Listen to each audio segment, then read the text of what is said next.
Well, welcome to our continuation of Highlander month, and now we move on to season 2. And yes, I'm still wearing the leather jacket.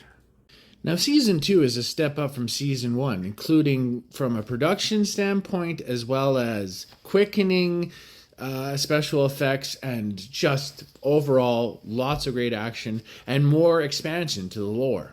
In season 2, from the get-go, in the first episode called The Watchers, we learn about the Watchers Society. The Watchers Society is basically made up of people who have studied and tracked and kept history logs on immortals.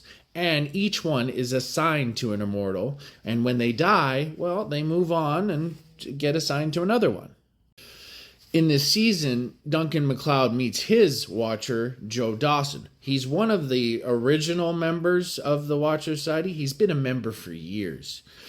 But he understands his rules. He cannot interfere. He cannot give him any edge. He cannot ever tell Duncan what's going on. However, eventually, you learn that Joe Dawson isn't a regular Joe. He actually helps Duncan, which does not sit well with other Watchers. Especially the head Watcher, who we talked about last time. Who I'm referring to is this guy. This guy here is, well, his name is Horton. He's the head of the Watcher Society. And he believes that immortals are impure and must be destroyed. And they must never, never exist. Basically, the guy's a fucking bigot. He does some pretty underhanded things, like he helps a one-armed evil immortal get an edge with a secret militia to kill off more immortals and have a quickening. Like, yeesh. And one of the most saddest things that happened is he allows one of his Watcher buddies, who's a total creep, to have fun killing other immortals in what clearly is a situation ripped right out of Silence of the Lambs. And while Duncan gets the upper hand and is able to save his love Tessa, it's not too long that eventually Tessa ends up dying. Literally dying in Duncan's arms. So this incident causes Duncan to leave behind his old life and completely go to live on his barge in France. And we also discover Richie is immortal.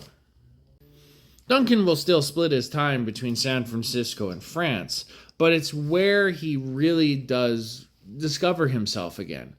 And, he has to move on past tragedy.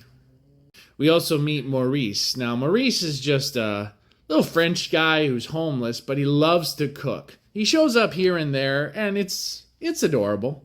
Now, before I go any further, there are some spoiler warnings, but if you have to take a century to watch the next season, that's fine, because like the Immortals themselves, I'm pretty ageless. Towards the end of the season, Duncan finally gets the upper hand against Horton, who actually stole a female from a prison and turned her into Tessa to try and screw with Duncan's mind. Duncan sees beyond this and actually finally gets his revenge on Horton, and I, as a Highlander fan, was so happy when it happened. Overall, season 2 tops season 1. There's great quickenings, there's great episodes. There are stinkers, though, and in my opinion, this one is a stinker. The episode that I didn't like was, again, the second episode in a season. It was called Studies in the Light. The episode is about Duncan. He meets this lady who he knew from his past, and she just can't believe that this Duncan MacLeod looks like the Duncan MacLeod she met way back in the late 50s. There's also a side story with another immortal who has like a I want to die but I can't die complex. And the whole episode just feels like a Hallmark movie and less like a Highlander episode. I have nothing against Hallmark movies, but it's not that time of the month.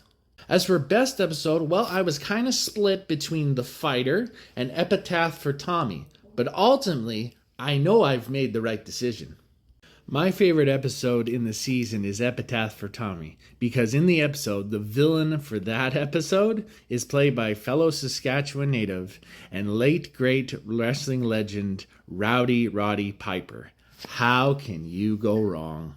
Now, as I stated before, back in the day, when the season ended, it would be released on a VHS box set, and eventually over time it got released on DVD.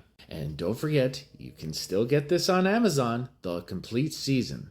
Remember, The Raven is another time, another month, another time of the month. And that's season 2 in a nutshell, which is a step up from season 1. But boy, oh boy, we're not done yet, because when we head into season 3, things really ramp up.